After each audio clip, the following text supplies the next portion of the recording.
वादग्रस्त आयएस पूजा खेडकर वाशिम मधून पुण्यात दाखल झालेली आहे। माध्यमांना चकवा देत पूजा खेडकर पुण्यात दाखल झालेल्या आहेत। पुणे पोलीस आयुक्तालयात चौकशीला हजर राहणार का याकडे सगळ्यांचंच लक्ष आहे।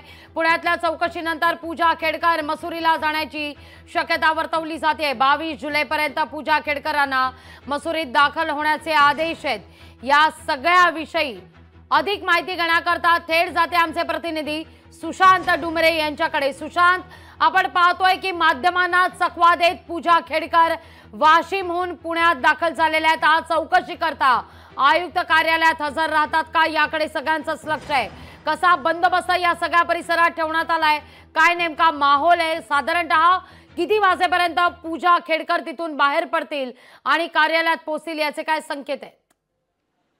नक्कीच आयएस अधिकारी पूजा खेडकर ह्या काल वाशिम मधून या ठिकाणी आज पुण्यामध्ये दाखल झालेले आहेत आणि आपण या ठिकाणी पाहू शकतो त्यांचा हा पानेर परिसरामधील हा बंगला आहे आणि या बंगल्याच्या आतमध्ये ते असण्याची शक्यता देखील वर्तवली जाते। सूत्रांकडून माहिती मिळालेली आहे की त्यांच्यासह त्यांचे काही कुटुंबीय देखील त्यांच्या सोबत या बंगल्यामध्ये आहेत। ज्यावेळेस आम्ही या ठिकाणी पोहोचलो त्यावेळेस हा बंगला उघडा होता, परंतु आम्ही पोहोचल्यानंतर या बंगल्याचा जो आहे तो गेट लावण्यात आला। आतमध्ये या ठिकाणी अनेक गाड्या देखील आहेत आणि त्यामुळे आज देखील एक वेगळी घडामोड घडण्याची शक्यता आहे।